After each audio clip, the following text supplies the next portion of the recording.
नमस्कार, मैं प्रगति अग्रवाल और आप देख रहे हैं न्यूज प्लस 21। आइए एक नजर डालते हैं देश विदेश व राज्य की दिन भर की 21 प्रमुख खबरों पर। राज्यपाल ने अपने भाषण में अन्य मुद्दों के साथ हाल ही में आए 2008 अहमदाबाद सीरियल ब्लास्ट मामले के फैसले का भी जिक्र किया। पिछले महीने एक स्पेशल कोर्ट ने 49 लोगों को दोषी करार दिया।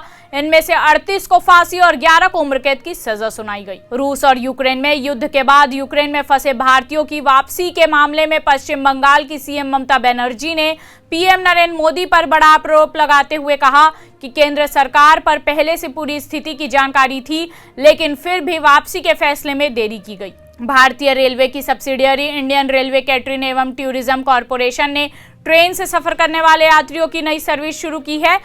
IRCTC ने डिजिटल पेमेंट प्रोवाइडर पेटीएम के साथ मिलकर डिजिटल टिकटिंग की सुविधा दी। झीरम घाटी हत्याकांड में हाईकोर्ट का बड़ा फैसला। धरबा थाने में दर्ज मामले की जांच NIA नहीं, राज्य सरकार की एजेंसी करेगी। राजनीतिक साजिश का है आरोप। छत्तीसगढ़ माध्यमिक शिक्षा मंडल की 12वीं की मुख्य परीक्षा बुधवार से शुरू हो गई है।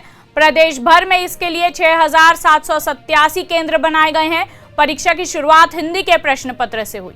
दिल्ली के नरेला इलाके में एक प्लास्टिक बनाने वाली फैक्ट्री में आज आग लग गई। मौके पर दमकल की 22 गाड़ियां आग बुझाने के प्रयास में जुटी हुई है।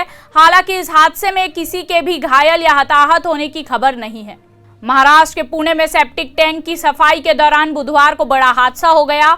हादसे में 4 लोगों की दम घुटने से मौत हो गई। रायपुर नगर निगम ने 31 मार्च तक बकाया राजस्व वसूली के 250 करोड़ से अधिक के लक्ष्य में अब तक 104 करोड़ रुपए का आंकड़ा पार कर लिया है। इसमें संपत्ति कर, यूजर चार्ज, किराया, विज्ञापन, भवन अनुज्ञा, राजीनामा, विकास शुल्क आदि शामिल है। अंतागढ़ विधायक अनूप नाग एवं राज्य योजना आयोग की सदस्य कांति देवी नाग के 3 दिवसीय परलकोट दौरे के प्रथम दिन बांदे क्षेत्र के ग्राम पंचायत कोरेनार के आश्रित गांव कृषक नगर में धूमधाम गाजे बाजे के साथ ग्रामीणों ने रीति रिवाज से भव्य स्वागत किया।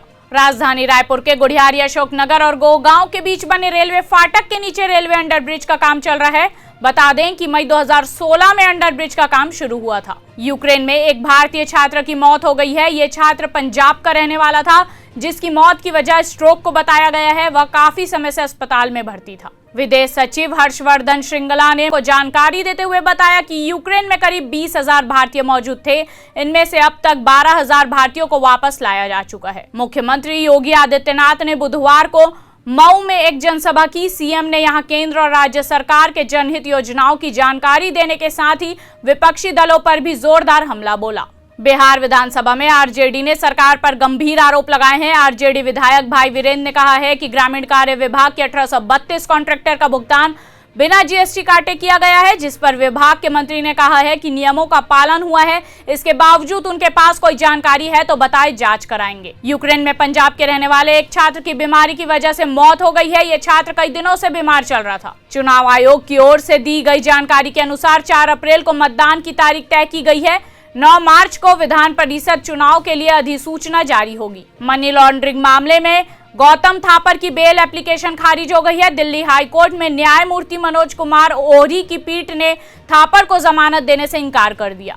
रूस और यूक्रेन के बीच जारी युद्ध के चलते इसका असर शेयर बाजार पर भी देखने को मिला और प्रमुख इंडेक्स आज 1% से ज्यादा की गिरावट के साथ बंद हुआ है। इंदौर में 10 साल का बच्चा सालों से था मुंह की सूजन से परेशान। एक्सरे से पता चला मुंह में है 50 दांत, सर्जरी कर निकाले गए 30 दांत। बॉलीवुड के popular director love Ranjan Ranveer Kapoor और श्रद्धा कपूर के साथ मिलकर फिल्म लेकर आ रहे हैं। हालांकि अभी फिल्म के नाम को लेकर कोई जानकारी नहीं दी गई है। नेशनल गुटखा के यहाँ इनकम टैक्स विभाग ने घर, गोदाम, फैक्ट्री, मैरिज हॉल सहित 10 से अधिक प्रतिष्ठानों पर छापेमारी की है।